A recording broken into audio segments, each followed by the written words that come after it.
They say that if you've never written anything, you should start what you do know.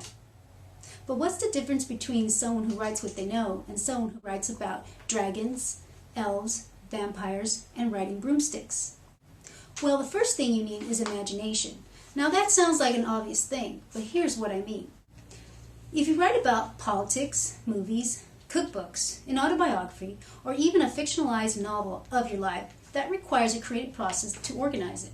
You're not creating anything new since it's already a world you live in, but there's nothing quite like creating a world you don't occupy. The second thing is you got to read a lot, because that's how you get ideas. Now some might say that's cheating, but writers don't create from nothing. We're not gods, you know. Writers can take what's there and create something else with it. For example, when I was a teenager, I used to read everything that has to do with war. I read the Revolutionary War, the Civil War, World War I, World War II, but the one that's captured my imagination the most, probably because so much has been written about it, is World War II. I mean, I couldn't get enough of Time Life's pictorial series of World War II. 39 volumes of every topic under the World War II sun. The Blitzkrieg, the Commandos, Battle of Britain, the War in the Desert, the whole lot of them. So you can see what I'm getting at. A certain passion of something needs to be there. The third thing is what author or novel has inspired you? For myself, it was the novel from Erich Maria Remarque, a World War I classic drama called All Quiet on the Western Front. Can you tell I read it a lot?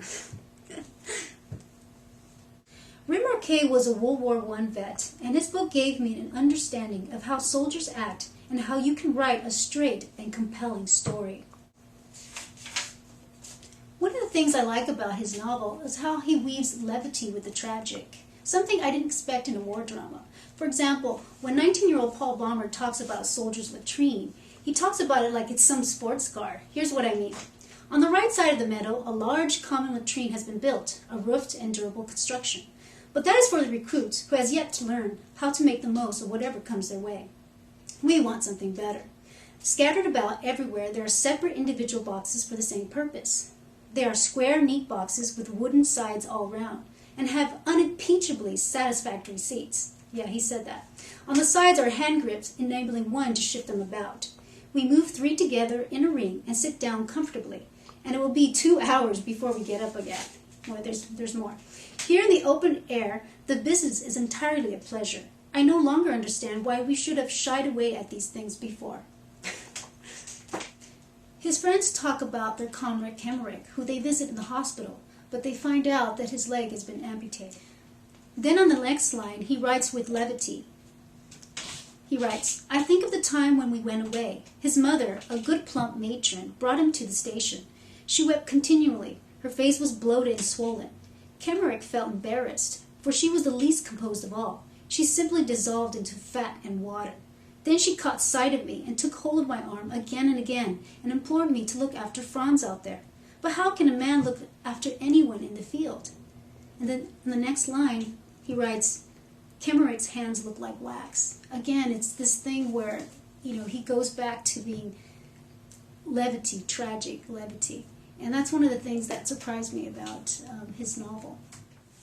Remarque writes with no sentimentality in his novel. He writes like a reporter, actually. And yet he could still draw you in. And his main character, 19-year-old Paul Baumer, when I think of that character, it just inspires me because I look at this kid and he's always looking down. He's always negative about a lot of things. Of course, it's about war. But I just think, why can't he just look up for once? And that inspires me to write a novel of a Red Cross worker. She's female, and she gets captured by the SS during the Battle of the Bulge. But it's not told in her story. It's told in the voice of a German tankman who's very young and is very, he looks at this woman who's female and American, and he's quite fascinated by her. So that's where I'm getting my inspiration when I write my story. Another novel that inspired me because it showed me you don't have to experience something to write about it was Stephen Crane. Born in 1871, 6 years after the Civil War ended, he writes the war drama The Red Badge of Courage as if he had been there. So if you keep thinking and wondering about a story or an historical era, and you like writing, then another kind of story is waiting to be written by you. Thanks for watching.